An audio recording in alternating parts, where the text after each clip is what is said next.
Ladies and gentlemen, good day and welcome to the Tata Steel Analyst Call. Please note that this meeting is being recorded. All the attendees' audio and video has been disabled from the backend and will be enabled subsequently. I would now like to hand the conference over to Ms. Samita Shah. Thank you and over to you, ma'am.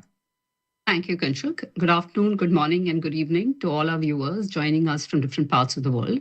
On behalf of Tata Steel, I'm delighted to welcome you to this call to discuss our results for the fourth quarter and the full year financial year of FY25.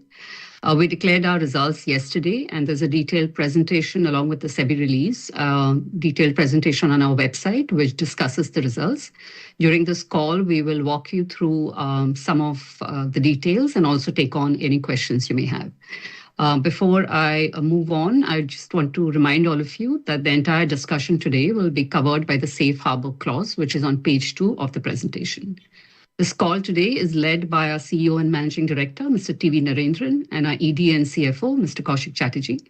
Thank you very much again for joining us today, and I will now request Naren to make a few opening comments before we throw the floor open for questions. Thanks, and over to you, Naren. Thanks, Amita, and hello, everyone. I'll make a few comments and then pass on to Kaushik.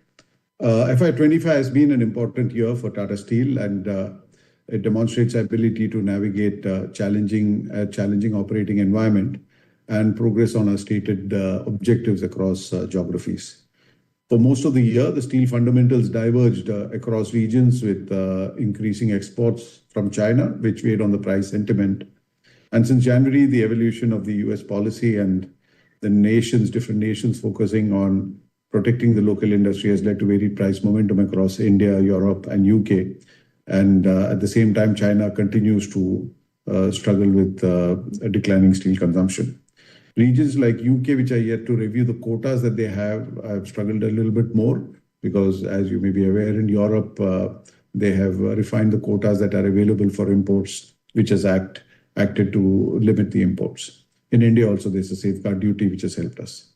Amongst operating geographies, India remains a structurally attractive market, and we are committed to leadership in chosen segments. An annual performance has been aided by the commissioning of India's largest blast furnace at Kalinganagar, coupled with the initiatives to enhance the cost competitiveness and product mix. We achieved the highest ever crude steel production of 21.7 million tons and deliveries of 20.9 million tons for the full year. And across our sites, including in Kalinganagar, which is under ramp up, we operated close to, excluding Kalinganagar, which is ramping up, we operated close to 100% capacity utilization. And that is an outcome of the way we design our plants, our best-in-class maintenance practices, and our superior marketing and sales network, which helps us maximize our deliveries across cycles in the domestic market. Coming specifically to some of the segments, the deliveries to the automotive segment were aided by the focus on new product development, especially the high-strength steels and enhanced capabilities on account of the new continuous annealing line at Kalinganagar. We became the first company to localize select automotive product grade CP780 through our joint venture JCAP-CPL, and it come in supplying DP780 grade also to automotive OEMs to support them in their lightweighting initiatives. We also cater to the growing requirements of high-quality wire rods for the auto industry, and these deliveries were also positively impacted by the successful commissioning of the world's longest Elmore conveyor in a wire rod plant in Jamshedpur. We expect further progress in the product mix with the 0.5 million ton combi mill, which is being set up in Jamshedpur, which will use the steel that is made out of the erstwhile Usha Martin plant, which is called Tata Steel Gamaria. We expect the furnace has already been commissioned of this 0.5 million ton combi mill, and over the next few months, the other facilities will also be commissioned. Our branded products and retail vertical achieved volumes of around 7 million tons, aided by the best ever sales of Tata Tiscon, Tata Astrum, and Tata Steelium. Tata Tiscon volumes grew by about 19% year on year. It is the second year in succession that they've had double-digit growth, and it has reached 2.4 million tons, while a hot roll brand, Tata Astrum, and the cold roll brand, Tata Steelium, together achieved record sales of 3.8 million tons. Our e-commerce platform, Ashiana, served more than 1 lakh unique customers during the year with a gross merchandise value of over 3,500 crores. Moving on to the industrial products and projects engineering, it witnessed a double-digit growth and contributed to the construction of around 2,500 kilometers of oil and gas pipelines. Once the Kalinganagar plant was commissioned, we had said that we will focus on oil and gas because that's also a high-end approval-based business. just like the automotive business. In line with our focus to grow in chosen segments, we have also forayed now into commercial shipbuilding, supplying grades to various shipbuilders in India, including Mazagon Dock Shipbuilders, Garden Reach Shipbuilders, Cochin Shipyard, and Shoft Shipyards. Our capacity enhancements investments are also progressing well across sites. At Kalinganagar, the 5 million ton blast furnace continues to ramp up, and the civil work is in progress in the electric arc furnace site in Ludhiana, which we hope to commission in the next 12 months. Specific to downstream, the continuous galvanizing lines are expected to be commissioned in the coming months, while the ramp up is in progress for the 100,000 ton per annum structural mill that we've tubular structural mill that we've set up in Jamshedpur. In the UK, we have safely decommissioned both the blast furnaces at Port Talbot and smoothly transitioned to serving customers via downstream processing of the purchased substrate. Our deliveries stood at 2.5 million tons, and we were lower on year basis. UK steel prices are still 8% below the levels that we saw last year due to the import pressures and the subdued demand situation in the UK. As such, we focused on transforming operations towards a sustainable model, and the shift in the operating model, coupled with our focus on controllable costs, has led to the improvement in the fixed cost base by about 230 million pounds on an annual basis. But unfortunately, this is not visible as yet in the performance due to the market dynamics.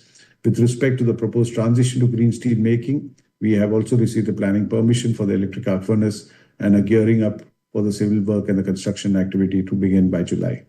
In Netherlands, the liquid steel production was at near capacity, full capacity at 6.75 million tons, the highest in many years. And this in part has led to a 17% year-on-year increase in deliveries to 6.25 million tons for the full year.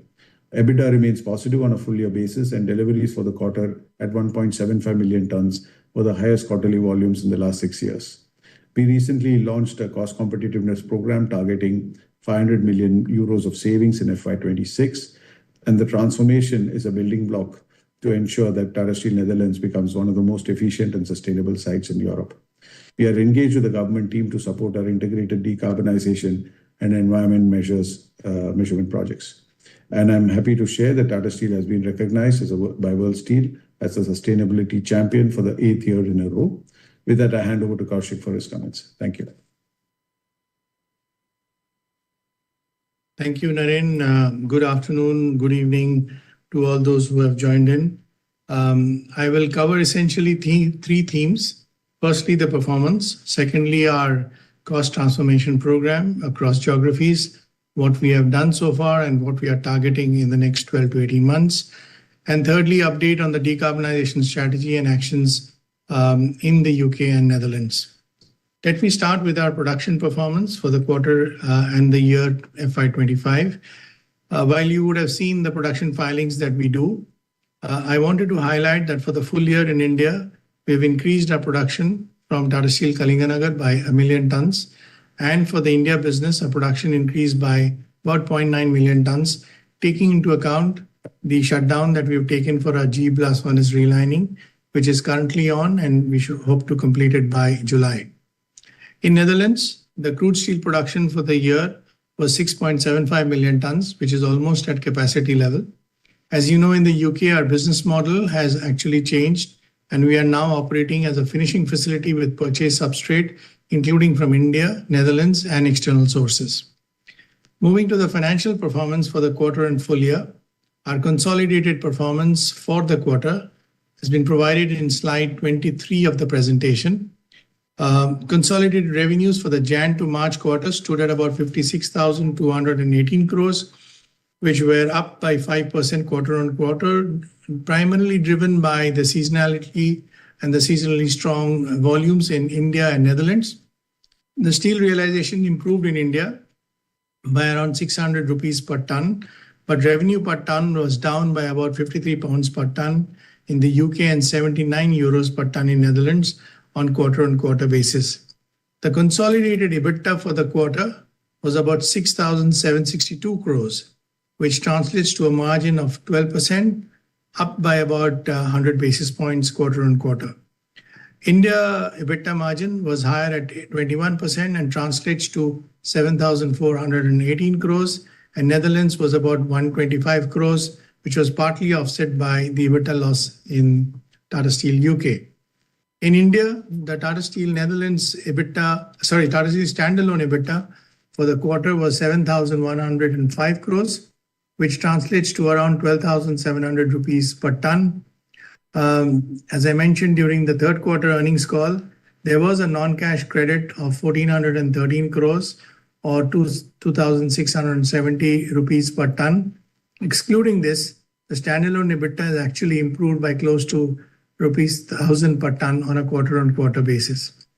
I want to continue to make a special mention about the Neelachal Ispat Nigam or NINL performance. It has consistently improved across the quarters and recorded an increase in EBITDA of 9% quarter-on-quarter to 323 crores, which is a margin of about 23%.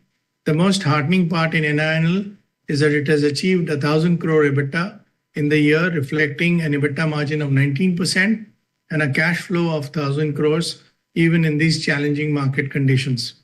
NINL will remain as one of Tata Steel's most promising growth prospects in the coming years as we are working on its expansion plans.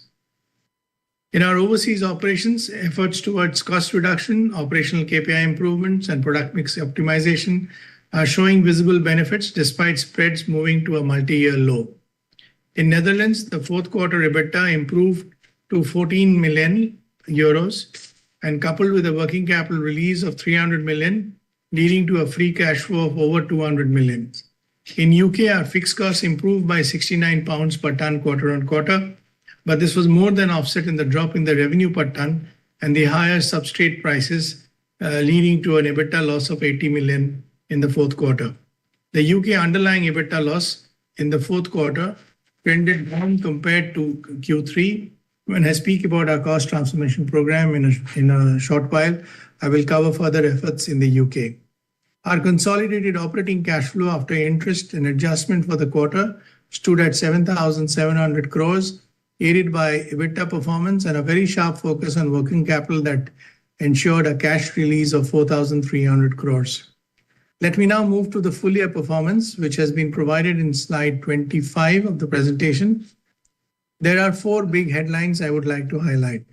Firstly, in spite of a multi-year low in steel prices and reduced steel raw material spreads, our consolidated EBITDA for the year was 25,802 crores versus 23,402 crores in financial year 24, which is a growth of 10%. This reflects a 200 basis point increase in the consolidated EBITDA versus financial year 24. Secondly, the structural cost takeout across all entities of Tata Steel during financial year 25 was about 6,600 crores, focusing on fixed cost takeout, efficiencies in manufacturing, procurement, raw material optimization with leaner coal blends and fixed overheads. This is a company-wide program, and I'll talk shortly on what we aim to do in the next 12 to 18 months.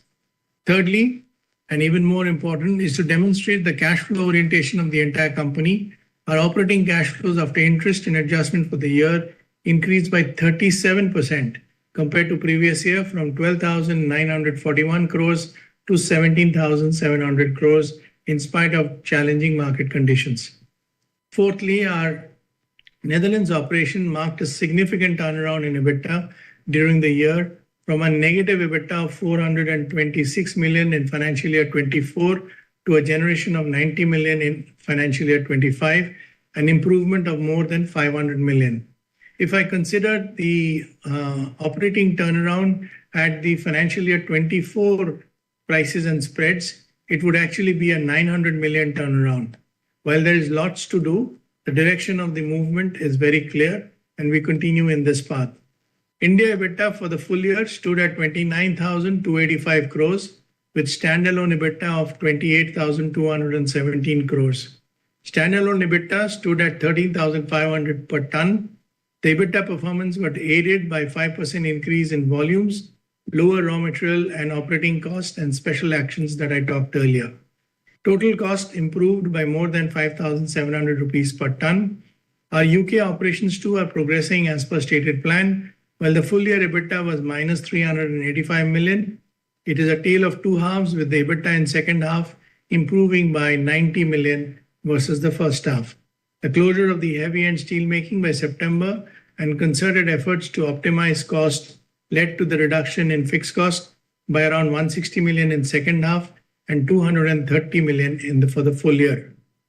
Now let me provide some details on our cost transformation program.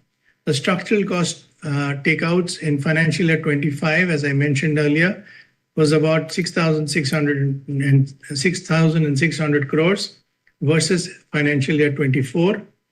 Looking ahead to financial year 26, our focus continues to be on controllable factors, and we are targeting further cost takeouts of almost 11,500 crores, roughly about $1.3 billion across geographies by focusing on controllable costs.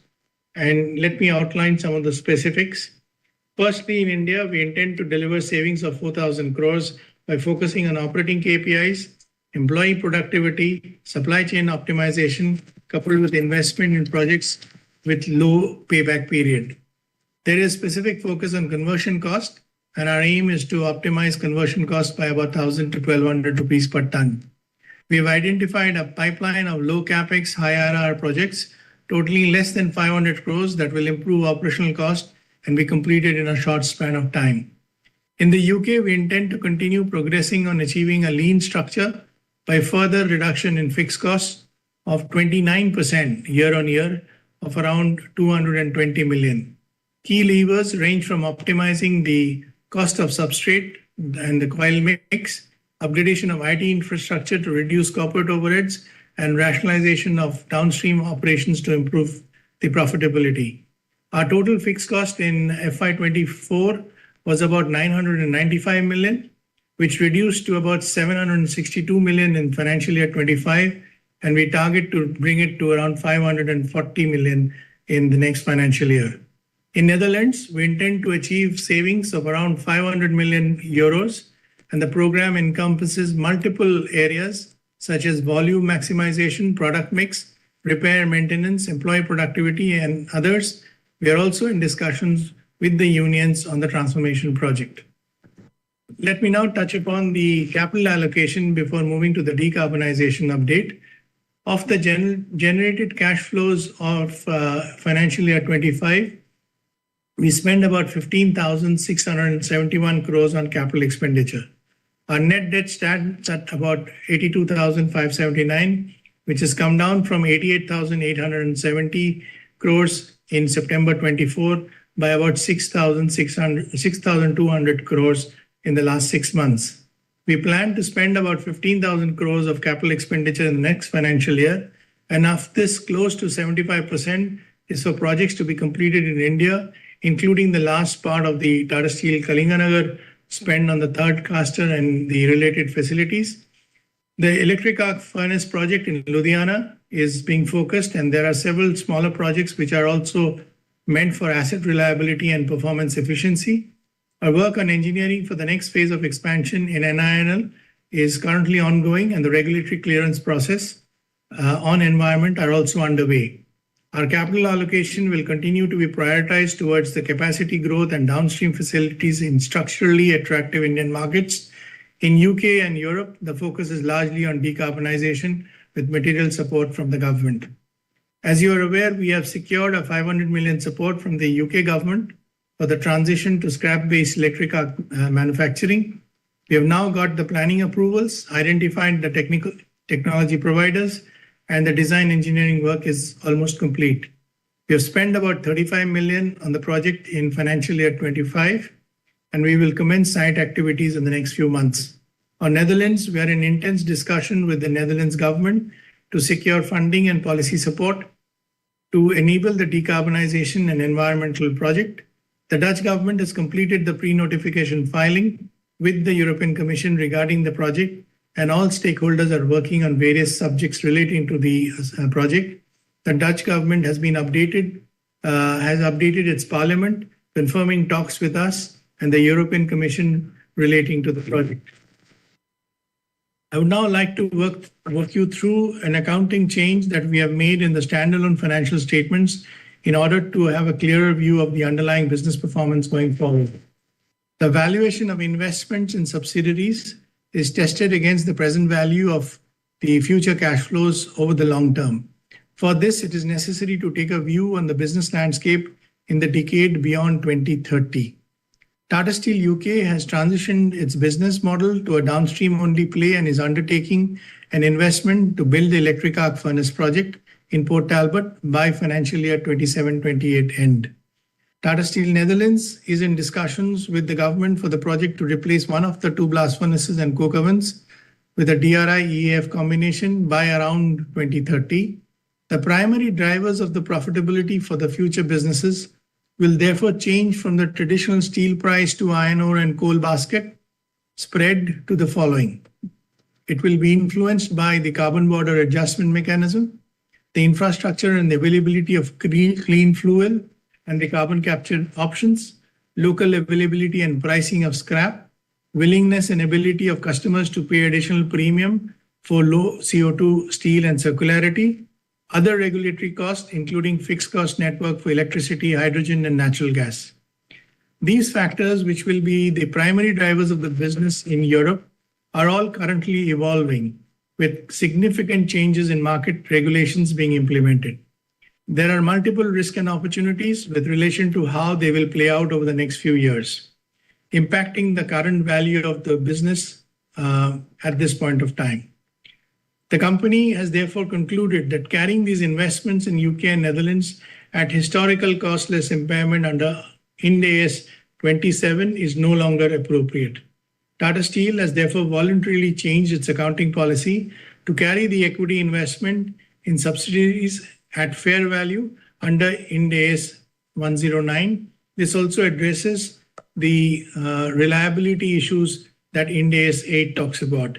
The move to fair valuation more accurately reflects the underlying value of the business, including the potential upside in valuation in the coming years as the uncertainty over the regulatory and market factor reduces. Having opted to account these investments at fair value under Ind AS 109, the company has also opted to route the fair value changes between accounting periods through the other comprehensive income. This allows the company to keep the movements in fair value of the long-term strategic assets distinct from the underlying financial performance of the company's regular business activities. Based on the fair value assessment, Tata Steel has recognized an adjustment in the fair value in the investment in subsidiaries only in the standalone financial statements through the OCI of around 24,829 crores in the quarter and 23,606 crores in the year ended 31st March 25 respectively. This is a non-cash adjustment and there is no impact on the consolidated financial statements. The losses sustained by the Tata Steel UK and recently by Tata Steel Netherlands in the last few years have already been reflected in the consolidated financial statement. As a result of the change in the accounting policy, there will be greater consistency between the consolidated and the standalone financial statements. As of March 25, the standalone net worth stands at 1,23,544 crores, while the consolidated net worth is at 87,770 crores. Finally, with relation to the US-UK trade deal, steel, aluminium tariffs on the UK origin goods are now eliminated, and this has a positive, although limited impact on Tata Steel UK, which exports mostly packaging products of a small quantity. There is a larger positive indirect impact through our customers in the automotive tariffs, which has been reduced to 10% for a defined quota of vehicles. The automotive sector in the UK is also likely to be positively impacted within the UK-India trade deal. After the closure of the blast furnaces in the UK, Tata Steel UK is now servicing its customers on the basis of imported slabs and HR coils, especially from India, after processing them at the local downstream facilities. We expect no material change or impact on our supply chain on the trade basis. With this, I end my presentation and open the floors for questions. Thank you so much.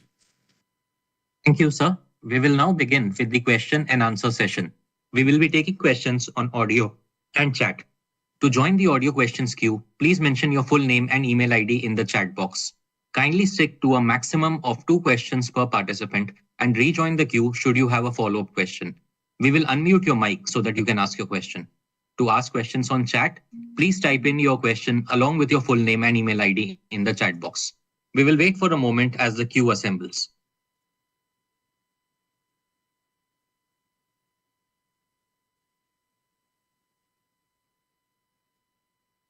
The first question is from Prateek Singh of DAM Capital.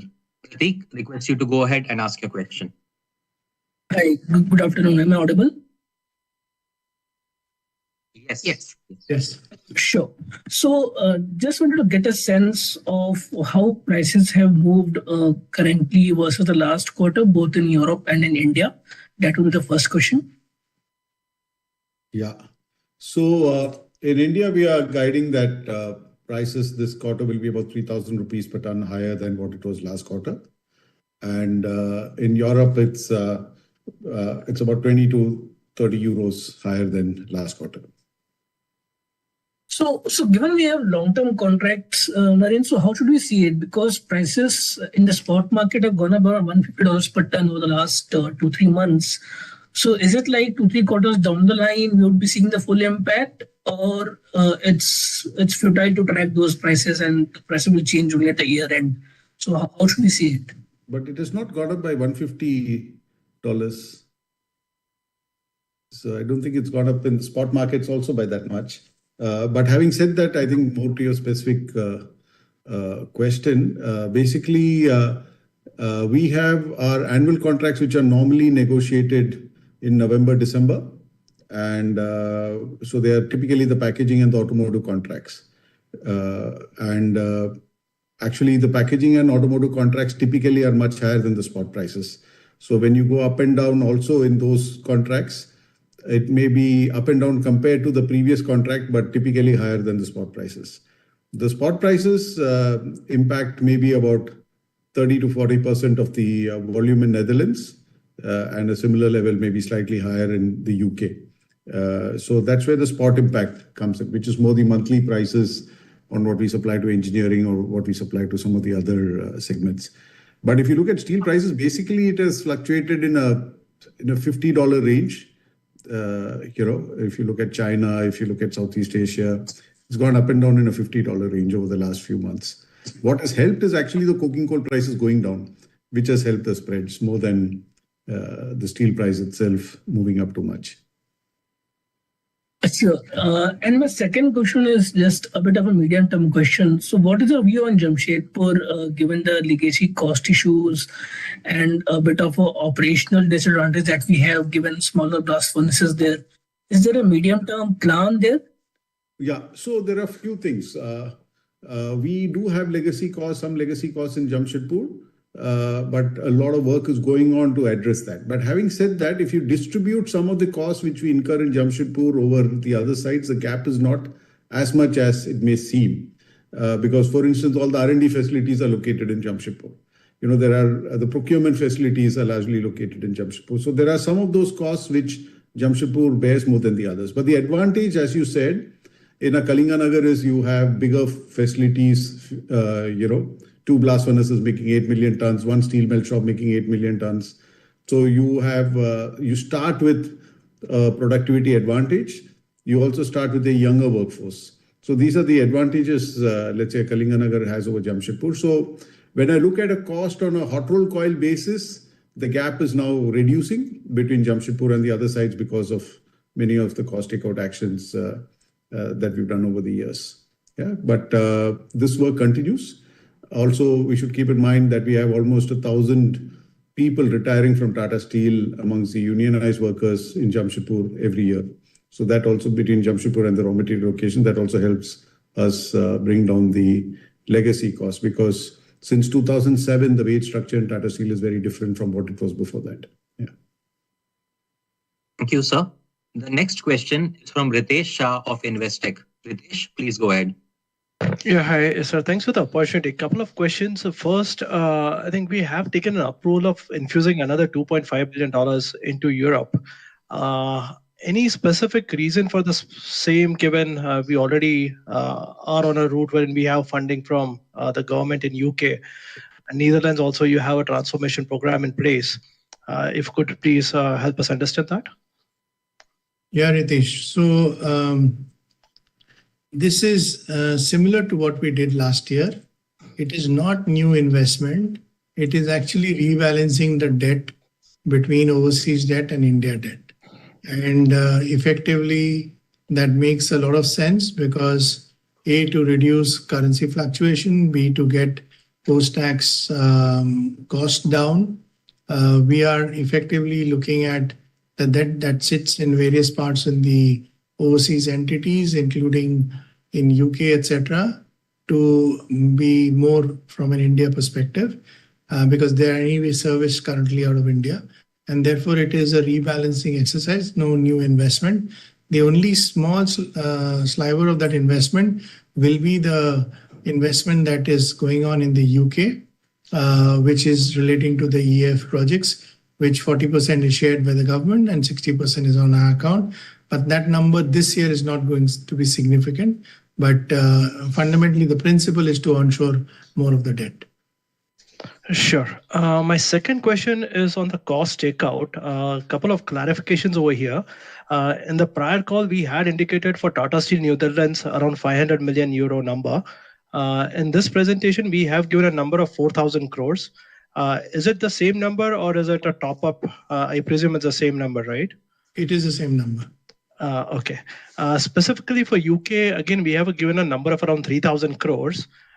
This effectively implies 36% of the cost base ex raw mat, which effectively could translate to nearly $100.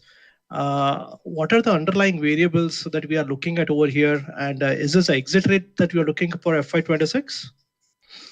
It is indeed the exit rate, but it is the total cost takeout. So as I mentioned in my comments that we have a total fixed cost of 955 million when we were running on an integrated basis. We reduced it to 760 million this year. And our intent is to further reduce the cost to about 540 million. Most part of that, if I give you a sense of the itemized part, it is the fixed cost, which this is all fixed cost. And therefore, like the maintenance, hire and leasing, some part of it is the employment, and then there are other operating charges. These are the ones which will be going down significantly compared to financial year 24, which is stepped down to in 25 and going to go down even more in 26. And this is the year-end number that I'm talking about. Sure. And I'll just squeeze in one specifically on the cost takeout. So historically, we have seen given disclosure around Shikhar for the Indian operations. Likewise, if you look at Tata Steel Europe, we had indicated cost transformation programs in year FY20, FY21, and FY24. I think the cumulative number is almost like $700 million plus. However, when we look at the implied cost, X raw mat, X power and fuel, we don't see that stickiness of the cost savings, be it for Shikhar, be it for Tata Steel Europe. How to better understand or appreciate the stuff that you're doing? So sorry. Go ahead, Kaushik. Then I'll supplement. So one other thing which in Europe, I must say, let's take Europe first. So in Europe, the cost takeouts where there is also an offsetting factor. And when for example, the Ukraine war came in, the gas price changed very significantly. The inflation numbers were very high. So we had an inflation as far as employment cost is concerned. And the inflation impact on the conversion cost was very clearly reflected, which did not get compensated by any price increases in steel post 22, 23. So that has been one of the most important elements. In India, the Shikhar is actually an anti-inflationary KPI improvement process. So when we look at individual physical KPIs, we were always looking at it on improving the KPIs and monetizing or giving the monetary value on standard cost basis. While that continues and that has actually become much larger, we are now also tracking absolute costs. And absolute cost takeouts have actually been supplemented on top of Shikhar to make it more accountable so that you can actually trace it from your financial statements. So that's how we are looking at it. So let me put it this way. When we look at improvement, we look at KPIs. And are the KPIs improving? And if that KPI has improved, how much is the cost saving? And that is what is normally reported in Shikhar and any of our investment programs. But let's say if the coal price in 1 year is $200 and the coal price in another year is $300, even if you've improved your coke rate by 10 kilos or 15 kilos, that improvement which is there gets wiped out by the increased coal price, and the coke rate, a lower coke rate and a higher coke price offsets, what you had a higher coke rate and a lower price. So just to give an example of that. Secondly, in Europe, one thing which has gone up over the years is the CO2 costs, which used to be maybe 5 years back 14 euros, so 15 euros, which went up to 80, 90 euros, and now it's down to about 70. So there are some elements of costs which have gone up. There are many KPIs where we've improved, particularly in India. In Europe, I think we are still early in this journey, particularly in Netherlands. And we are running with it just now, because traditionally Netherlands has always been EBITDA and cash positive. Only in the last couple of years when things went south did we really pin in on some of these things.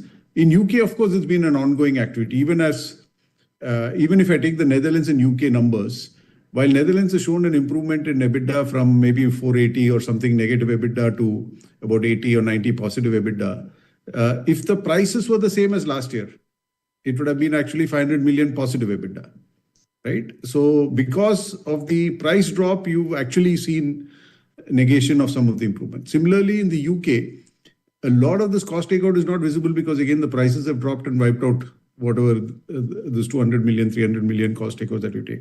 But we can reconcile this. I think your point is, how do we reconcile this better? Maybe we'll discuss it, Samita, to see how, when we present it, we can separate out the improvements from the external factors which kind of distort some of these improvements. Thank you, sir. The next question is from Satyadeep Jain of Ambit Capital. Satyadeep, please go ahead. Hi, am I audible? Yes. Hi, just a follow up on the cost takeouts. I know this question basically comes from the fact that Tata Steel has been around for decades. Now, these inflationary, anti-inflationary cost takeout that you are talking about, which are different from the earlier ones, what has led you to now look at these cost savings, which you were not, the company had not seen before? Is it the prolonged downturn that maybe steelmakers like yourself are looking at, maybe some takeouts which industry didn't look at earlier? And if that's the case, then what is unique about the takeouts you are doing, which if the entire industry, let's say Chinese also and others, look at improving coke rate because of the downturn, then everybody's cost goes down, then who's the beneficiary? So just wanted to understand what is unique to what Tata Steel is doing, what others might not be able to replicate, and why now, why couldn't you do it earlier? Sure. So let me address that, Satyadeep. See, firstly, in our kind of business, which is cyclical, you always have to be the last man standing, right? I think that's, so cost takeout is it will go on forever. 10 years later also we'll be talking of cost takeout, because you will always have to dig deeper to see how do you take out costs. When you compare with the Chinese, the challenge we are facing, not just us, anyone in the industry is facing, is that the Chinese are able to sell steel at 3%, 4% EBITDA margin or negative EBITDA margin and continue to grow, right? I mean, they still have money to invest in growth, etc. So it's not a model which is obviously market driven. There are supports which are sometimes not visible, right? And that has been our submission to the government. It's not about competitiveness. It's about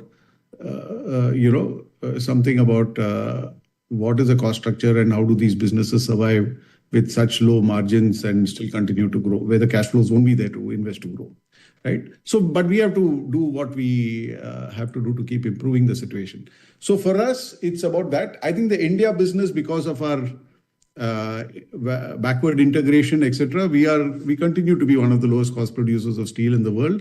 The Russians are the only ones who are maybe slightly better from a cost point of view compared to the Indian steel makers, because the ruble is where it is and Russia has its own iron ore and coal, right? So globally, if you look at the Indian steel industry, not just at Tata Steel, we are favorably positioned as a country to make steel, and Tata Steel is certainly one of the most favorably positioned. In Europe, the cost structures are higher. Prices are also higher. Typically, prices in Europe are $100 higher than in India, because of the fact that there are limitations on how much you can sell into Europe, etc. And everyone's cost structure in Europe is there. So in Europe, the effort is always to be the last man standing in Europe. You cannot be the last man standing in the world out of a European operation, but you can try to be the last man standing in Europe, and which is what a Dutch business traditionally used to be, apart from the problems we've had in the last couple of years. So to go back to your question, if I look at it, UK has always been doing this through restructuring. We've taken out costs, we've sold some of the assets, and we continue to restructure. But steel industry has gone through cycles, particularly in the last 6-7 years, with China exporting 100 million tons.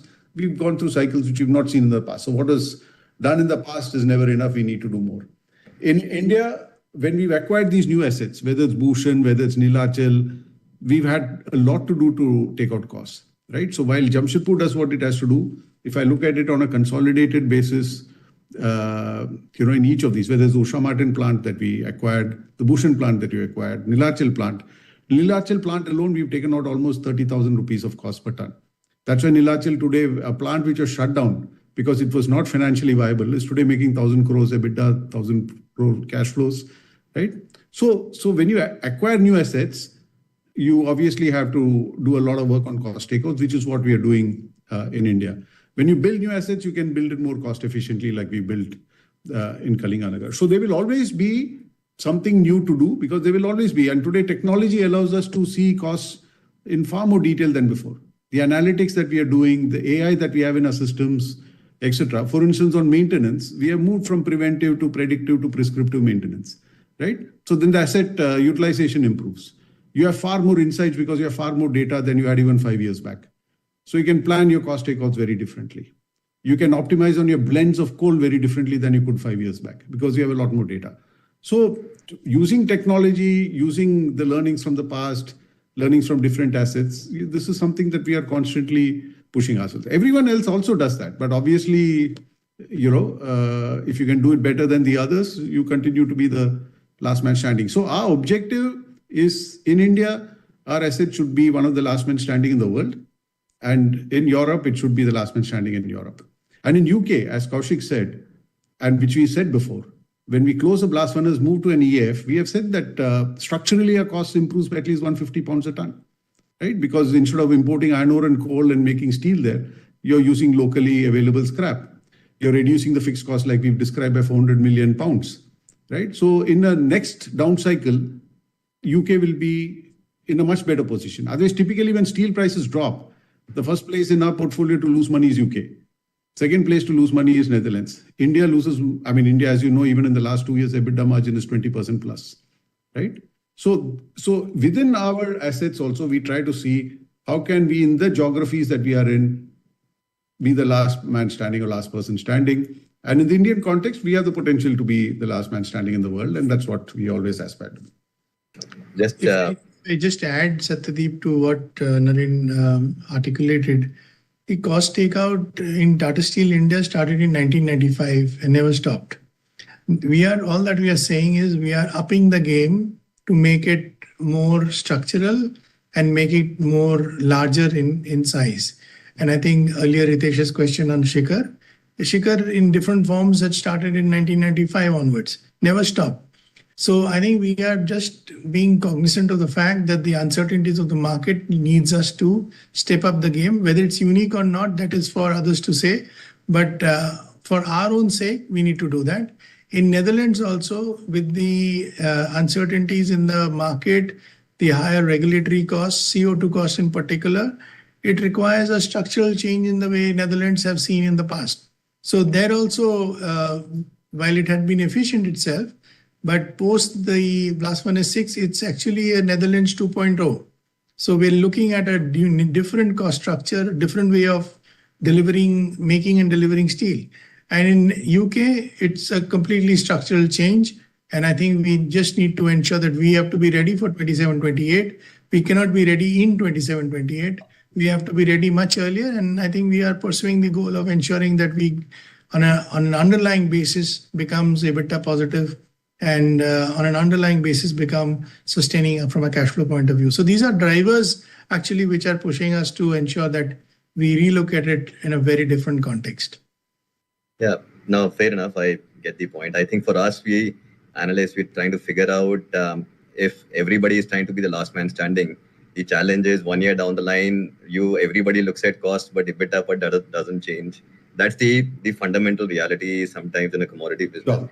So I want to add a little bit to that. One is the cost side, which we described, but the other side is on the revenue side.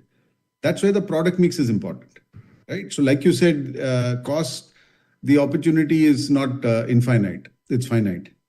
Whereas on the other side, you have a lot more you can do. And that's why, let's say we look at the high-end markets, the approval-based markets, we look at our branded and distribution business, we look at downstream businesses, so on and so forth. So there is a lever on the revenue side to supplement the lever on the cost side. So both are important. Just to put you on the spot, last question from my side. Just putting you on the spot, let's say 1 year down the line, everything remains the same. We are here 1 year down the line in May 26. Everything is the same. Prices are the same. Raw material prices, coal, power. Should we be looking at €100 per ton, $100 per ton EBITDA for Netherlands? Given the cost takeouts, you're talking about 500 million, which is about €70 per ton, and the price savings you're talking about in first. So everything remaining the same, you are saying we should be looking at €100 per ton EBITDA for Netherlands in 1Q. We are looking at more 70, 80 euros per ton is what we are saying. Netherlands, we will move towards. Eventually, yes, we should be aiming towards 100 around that level. But 70, 80 is what we have basically said we should be chasing. And in UK, all things remaining the same, just through the cost takeouts, etc., we should be EBITDA neutral or EBITDA positive, which honestly, if the steel prices had not dropped so much in the last few quarters, we would have already achieved that. Right. So I think that is where we are. That's correct. Thank you. Wish you all the best. Thanks. Thank you, sir. The next question is from Amit Dixit of ICICI Securities. Amit, please go ahead. Am I audible? Yes. Yes, please. Yeah. So a couple of questions. The first one is more of a bookkeeping question. If you could let us know the volume guidance at India and consolidated for FY26. The volume guidance is roughly 1.5 million tons, additional deliveries. Pretty much all of it, most of it is in India because UK will be flat, Netherlands will be slightly higher. In India, basically we'll have about 2 million tons extra out of Kalinganagar, but we have a blast furnace, H blast furnace relining due in Jamshedpur. This year we had a G blast furnace relining. So that will, so net the volume increase guidance is 1.5 million tons. And no additional volume from Ludhiana are included in this guidance? Not yet. We are hoping to commission the plant by the end of this financial year, but nothing material. I mean, you will see the volume impact next year. You'll see the complete Kalinganagar volume impact next year. I mean, this year we will finish Kalinganagar at close to 7 million tons, 6.8 million tons of steel and 7.5 million tons of hot metal. And by next year we will have ramped up because the steel melt shop will complete. I mean, the third caster and everything else will come by September. And next year you will start seeing the additional volume coming out of Ludhiana as well. Great. The second question, again, I will move to the flavor of the call, that is cost. So in terms of cost, again, Jamshedpur is one of the most efficient plant possible. Our India operations, I would say, one of the most efficient, not only in India, but the world. So just wanted to understand the 4,000 crores that we have targeted for the year. First of all, I mean, is there any tangible scope to reduce the cost further? And if so, where, I mean, broad buckets, is it procurement? Is it, supplier optimization? So just wanted to get my head around that. And considering that you achieve 4,000 crores, going down further, as you said, it's a continuous process. Will there be further target for Jamshedpur or India operations to reduce cost? So I think I'll let Kaushik give you more details, but at a broad level, this is not just Jamshedpur. This is India operation. When we say 4,000 crore, I think there's a lot which we are doing through, for instance, optimization of our contracts, because we have multiple sites now, and each site used to have its own contracting, let's say for maintenance, services, etc. So we're doing a lot of work on that. We are doing a lot of work on vendor development so that we are not dependent more and more on proprietary items which can be sourced from elsewhere. So there are a lot of these kind of initiatives which will benefit all three sites, whether it's Kalinganagar, Meramandali, in fact, 4 sites, Nilachal and Jamshedpur. And there are smaller sites like Gamaria and Ludhiana, etc., which will come into play. So these benefits are from that. Jamshedpur will continue to benefit from the reduction in the wage bill because most of the older workers are in Jamshedpur, and when they retire, there is a benefit for Jamshedpur. But I'll let Kaushik give you more color on the costs. And all these are conversion costs. They are not linked to raw materials. You may change the blend of coal that you buy and get costs, but we are not, this 4,000 crores is not hoping that coal prices drop and things like that. It's more on the conversion side. Yeah, Kaushik. Yeah, no, just to give you a slightly additional flavor on this. So one, this 4,000 crores is based on multiple areas. So stores, repairs, maintenance, fixed cost. In fact, if you see, we have taken a 533 odd crores of exceptional charge, which is last quarter, we had almost about 1,100 people leaving the company.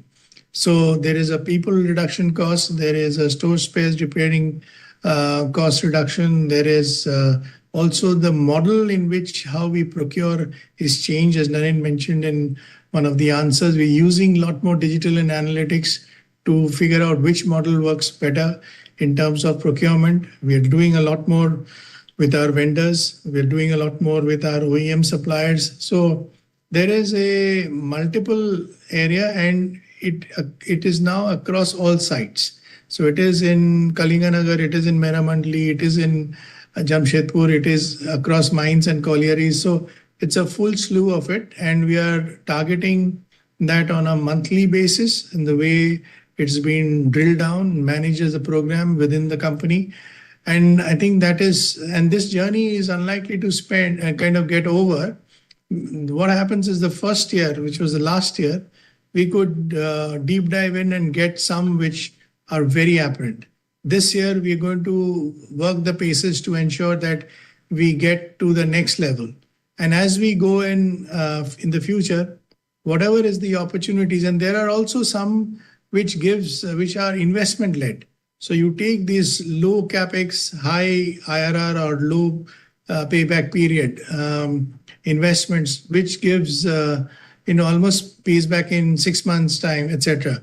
Now there are time and opportunities when these come up, because when we have the multiple shutdowns, we can do those kind of stuff. So I think that is the theme in which we are working, and we will continue to work these work streams going forward too. This is not just a 1 year kind of a target. It is going to go through. We have now remodeled our improvement programs, and the same happening in Netherlands also. We are also doing cross-learning between Netherlands and in India, between India, Europe, UK and Netherlands. So there are some areas where we are looking at vendors, we're looking at procurements. So it is a cross-functional, cross-site and cross-entity now.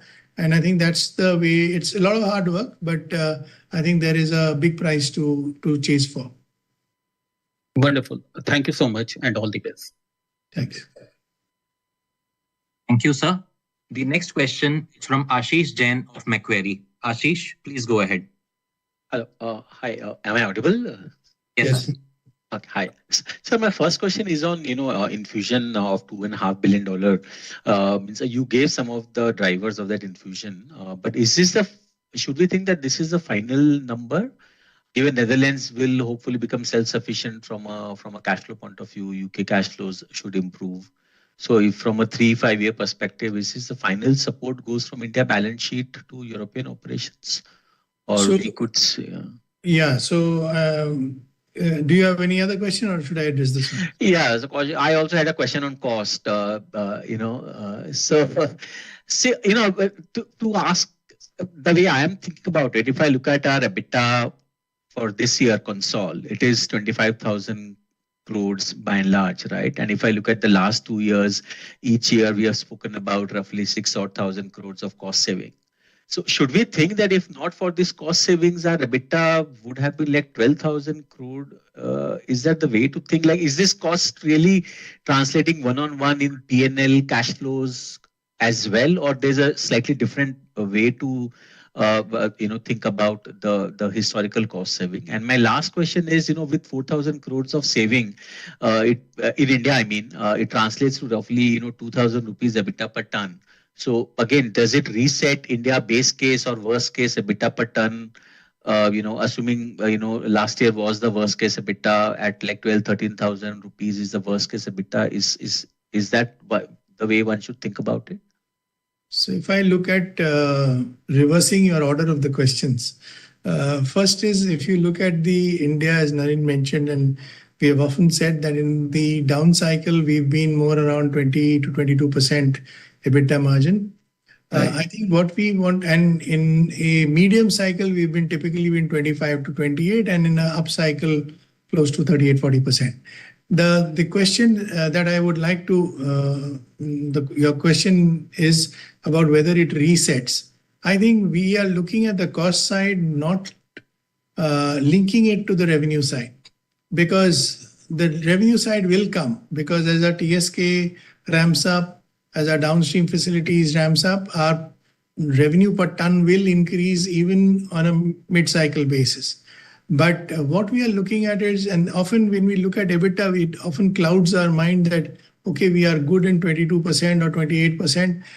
It often takes away the fact that in the cost side, we need to drive it on an individual basis. And honestly, in the historical way, certain costs have increased because of different reasons. It is like when we acquired Bhushan, we had to take out, we have to do a lot more maintenance work compared to the plant that we took. It took a few years. Now we are in a different state. We are bringing in more digital and analytics. So our maintenance standards in Meramandali will be different compared to the past. So then when we are looking at procurement, we had non-standardized procurement because each site was doing it differently, because each site needed it differently. Now we are saying, now that we are in a steady state, we can look at standardization of procurement. We are looking at questioning that if spares are available in one of the other sites, then why are we not using it on a consolidated basis? Why do an indenting? So these are all practices. See, we have been a growing company. We've grown through acquisitions and we're growing organically. So when we have to settle on a rhythm, then it takes a bit of time. So it's no fault of anybody or no issues of not looking at it. There comes a time when you can look at it, when you reset the rhythm rather than reset only the cost structure. And that's exactly what we've been doing for the last 12 months. And this journey will continue. The rhythm will change because we'll continue to grow, NINL will continue to become bigger, etc. So I think that is effectively how we are looking at the cost part of the game. And this is how we need to look at it. And we're using a lot more analytics to get this cost down. And this is helping us in a huge manner in recent times. And that's how I would look at answering your cost question. I don't know if Naren, you want to add something. You're in mute. I just want to add one more point. Maybe 8-10 years back, we used to look at $600 as the all-weather steel price. Right. Okay. And 14,000 rupees as the all-weather EBITDA per ton. Okay. Today, that steel price is, if we cross 500, we are happy. Right. But we have not changed the 14,000 EBITDA. That's what we always chase. Right. So that comes only. So to go back to the earlier questions also, the average steel price at which we are expected to survive or do well or deliver 20% EBITDA has come down. Right. And so that 20-22% EBITDA is being delivered, 14,000 rupees per ton is being delivered, though the steel price last 3 years at least has been dropping, and today is between $450 and $500. I'm talking of the hot roll coil price in Southeast Asia or whatever. So that's the range.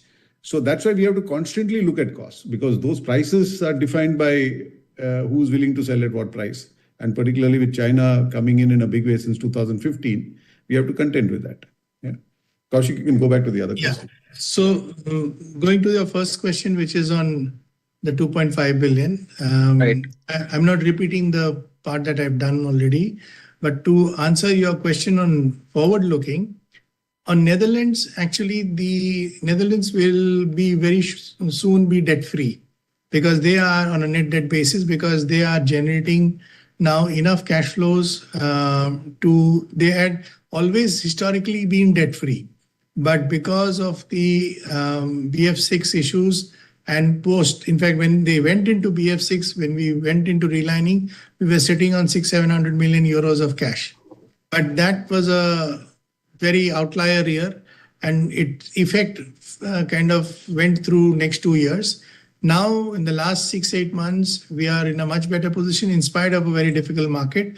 So Netherlands, as far as underlying conditions are concerned, it will be free of debt. It may have some working capital debt, but it will have its own cash, etc. We are not sending money for Netherlands at this point of time. When we sign up to the negotiations with the Dutch government, we will see how the financing actually stacks up. As far as UK is concerned, UK is where we are.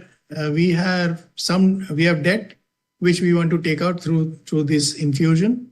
There will be small debt, and when UK becomes on an underlying basis self-sustaining, hopefully we don't have to give any further debt. But as far as capex is concerned, we are committed to about 750 million.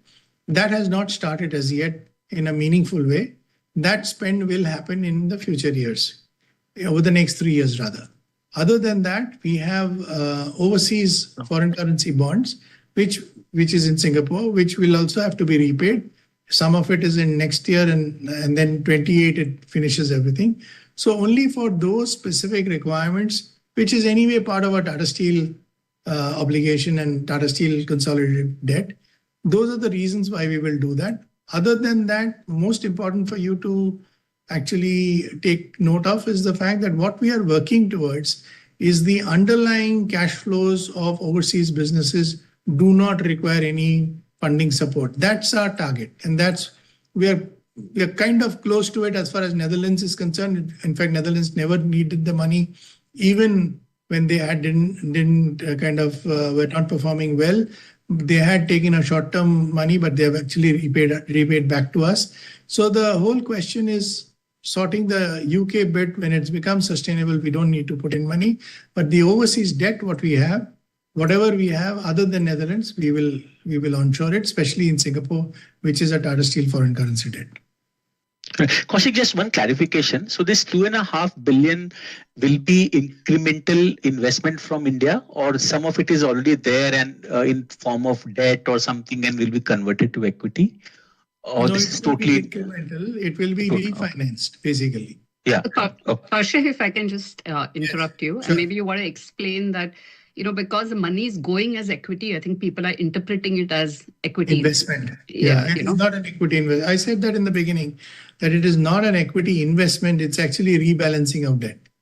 We are not making new money in for new investments or new assets or even for any other purposes. It's essentially putting in money to take that debt out and putting it under the India balance sheet. Yeah, I understood. But from India's standalone balance sheet point of view, it is further money investment in the Singapore entity. Yeah, that's all. Yeah. Okay.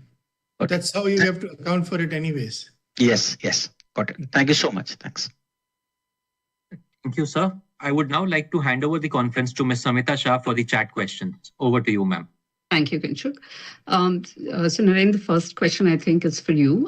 There are some questions in terms of the impact of the recent tariffs, both in China and US, on steel markets in general, and whether we are seeing any benefits of the safeguard duty. So is that reflected fully in the in the guidance you gave for NRs for next quarter, or do you see more of that? So a little bit on that. Sure. So I think the guidance that I gave is as things stand today, based on the safeguard duty, which is already there in India, and what we've experienced so far in this quarter and what we think we'll experience in the next 6 weeks.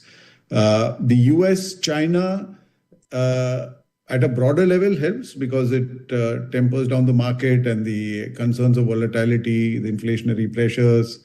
Also, what does the high tariffs do to the Chinese economy, et cetera, et cetera. So if the US and China can come to some understanding and trade flows both ways, I think, and the Chinese economy is not hit more than required, then I think we are in a better place, because obviously, China needs to take care of the construction industry if it has to make a positive difference to steel. And if they are distracted by many other issues, then that's a challenge. So we are a bit concerned about the 10 million tons of exports, which continues out of China in March and April that happened.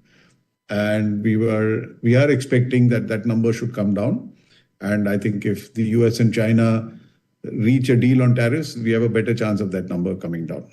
But the good thing of China, not good thing, I would say, One of the reasons why this kind of volume has happened without much coming into India is also because a lot of Chinese exports are now going to Middle East and Africa, which were not markets pulling in a lot of steel earlier. So that is reducing some pressure on Southeast Asia and India as far as Chinese exports are concerned.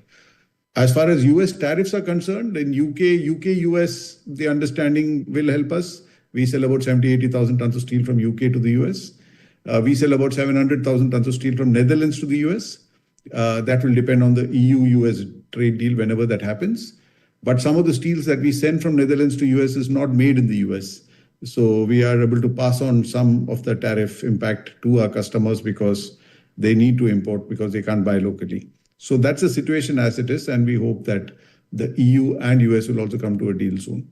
The, again, medium, longer term impact in the EU is we are seeing that the EU is looking a bit more at investing domestically to build industry, build defense industry, build infrastructure, which is in the medium to longer term more positive for the steel industry. Thank you. The next question is actually more about Tata Tiscon specifically.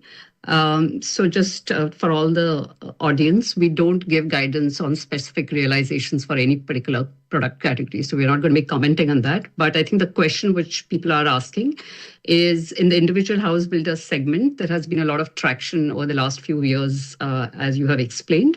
Can you give us some sense of the industry dynamics here and Tata Tiscon's positioning and realizations? So like I said, we will not comment on realizations, but maybe you could just give a broad sense of the dynamics. Sure. So Tata Tiscon has just celebrated 25 years, since its launch, because we had identified this as a segment where people are willing to pay a premium to reduce the risk of purchase, right? It's an individual who's buying 3 tons, 4 tons of steel to build a house. In semi-urban and rural India, people build homes rather than buy homes. And that person and it's a very personal journey. People are putting their life's investments, so they are involved in the process of building the house. And we saw an opportunity to tell them that they should be careful of what steel they buy and they can trust us. It has worked well. Today, it's a 200,000 tons a month business. It started as a 6,000 tons a year business, right? And with our generally, the same steel sold to a large construction company is about 5,000-6,000 rupees per ton less, right? Because the large company will just go by the test certificate and, not really pay you much of a premium for the product. They will pay you a premium for the service. So it's been a good story. We have a network of about 80 or 90 distributors. We are pretty much covering all the districts in India. We have, I think, about 5,000-6,000 dealers. We have Ashiana now. We are doing about 3,500 crores of GMV through Ashiana. 90% of it is Tata Tiscon. People are ordering Tata Tiscon from the US, from Canada, from Middle East, and we deliver within 48 hours to 72 hours to any location in India. So we're getting a lot of orders from overseas for delivery in India of this product. So we are still only 14% market share in the retail business. It's a very fragmented business. We have been limited by our supply, but acquiring Neelachal has given us another 1 million tons. So we are also looking at how can we keep expanding this business. We are also looking at different operating models because this has really taken off well now. Last 2 years, we've grown at double digits. Once the Ludhiana plant comes, we'll get another 1 million tons. All of that will be sold as Tata Tiscon. The model in Ludhiana is also that we will sell pretty much all the steel within 200 or 300 kilometers of Ludhiana so that we don't spend 3,000 rupees moving Tata Tiscon from Jamshedpur to Ludhiana. We save on that transportation costs and collect the scrap in that neighborhood and sell steel in that neighborhood. And if that model works, we will set up similar plants in other parts of India where there is scrap. So it's a good business for us. It's a 10,000 crore brand and and growing at 20%. Thank you. The next question again, and I'm just reminding our audience again that we do not give guidance on specific product categories or specific sites. But the question here, again, Naren, you might like to take it, is on long products versus flat products. And the question is on margins and realizations. But I think broader dynamics, how do they change or how are they different between long products and flat products? And I think the idea is to try and see which is more profitable.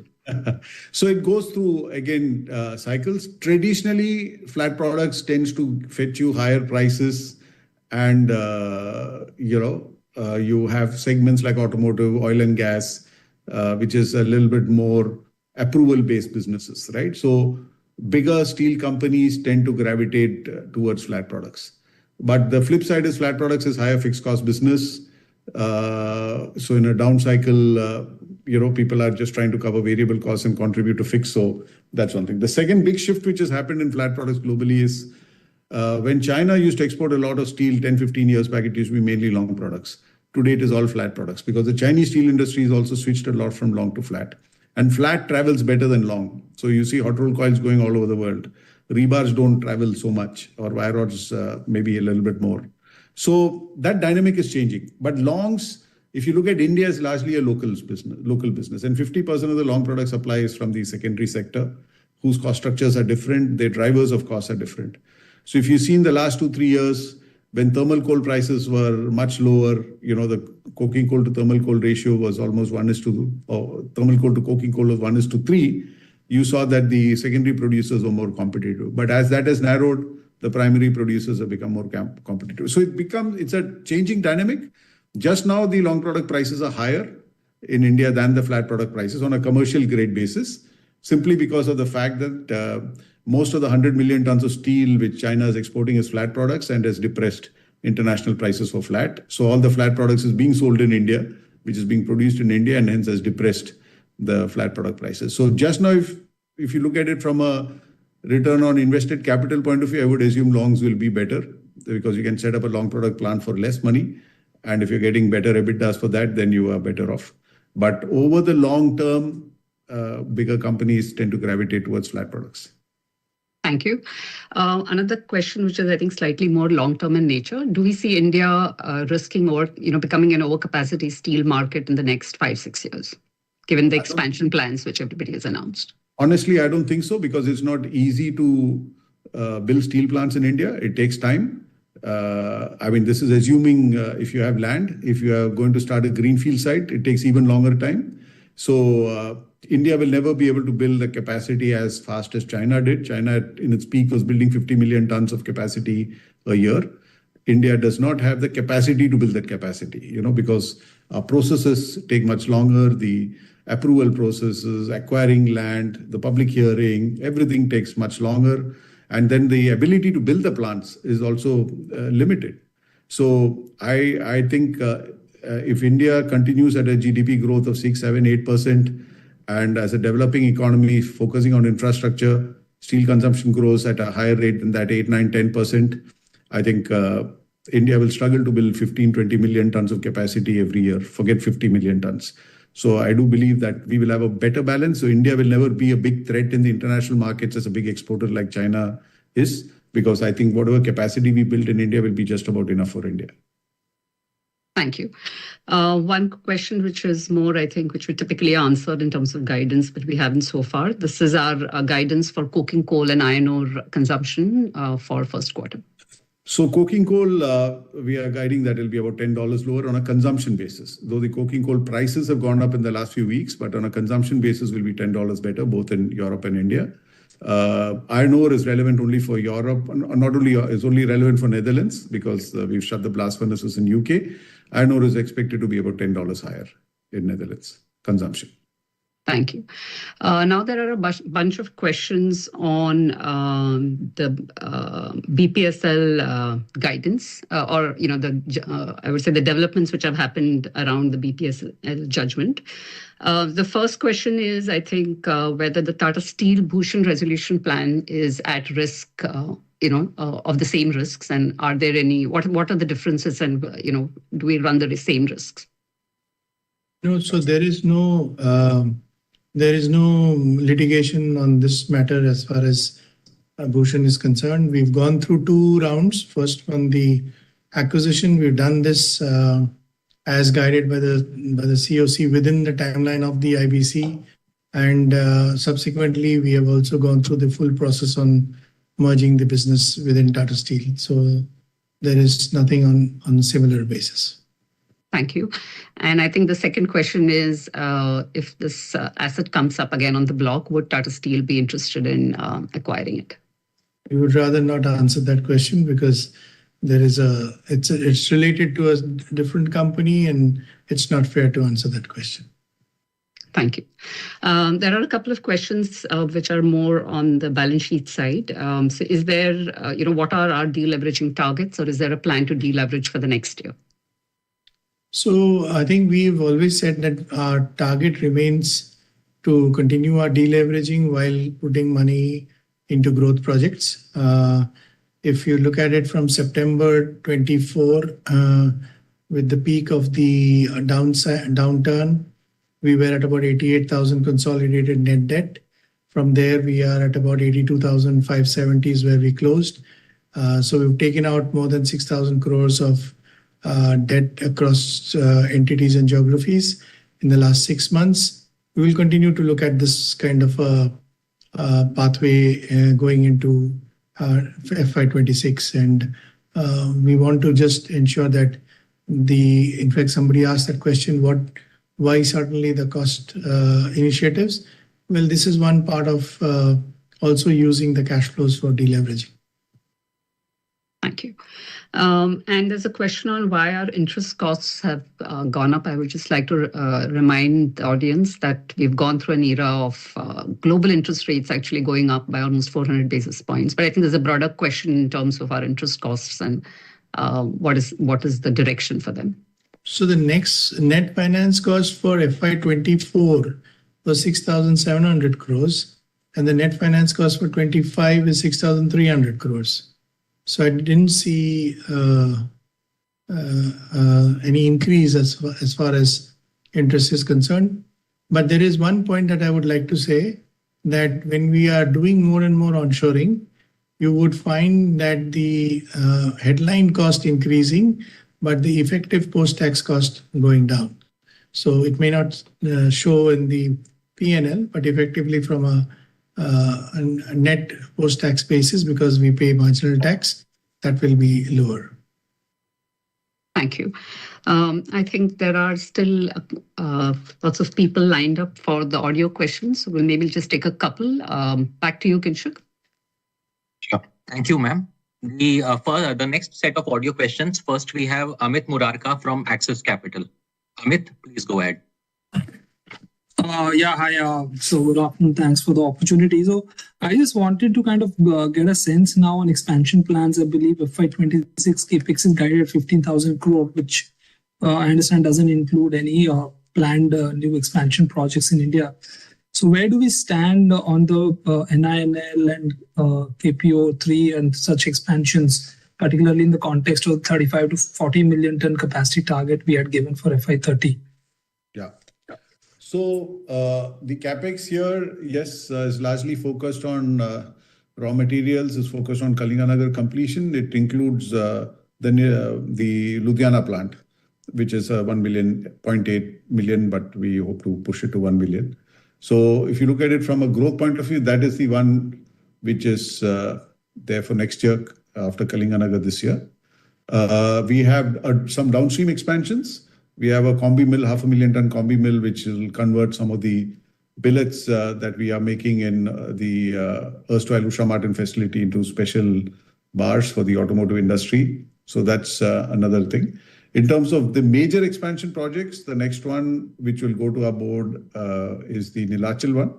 We have already gone through the public hearing. Now, the way we look at expansion projects is we go to the board only after we get all the regulatory approvals. Earlier, it used to be the other way around. You get the board approval and then get the regulatory approvals. So, which used to bring a lot more uncertainty into the schedules. Whereas we've already done the public hearing and have applied for an environment clearance of going up to 9.5 million for Neelachal. So that will be first on the thing. We are then working on the Kalinganagar next phase, as well as a Bhushan expansion from 5 to 6.5. So these are the two projects which will follow the Neelachal one. But the one which is most ready is the Neelachal one, which during this year we will go to the board.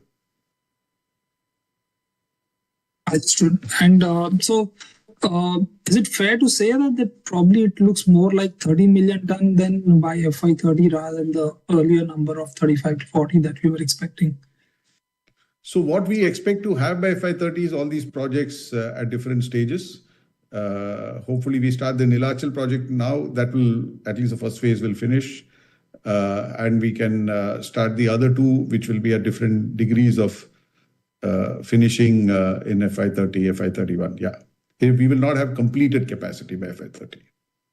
If I can add, Naren, fundamentally, when we look at what we used to do earlier is to announce projects, then do the design engineering and the regulatory approval, and then do the project construction.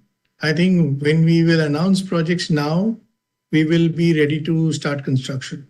So there is a different phasing that we have done. We've tweaked it to make it more certain and make it more focused on the completion timeline. So the preparatory work post-announcement is being changed to pre-announcement and then working on the straight away into the execution stage.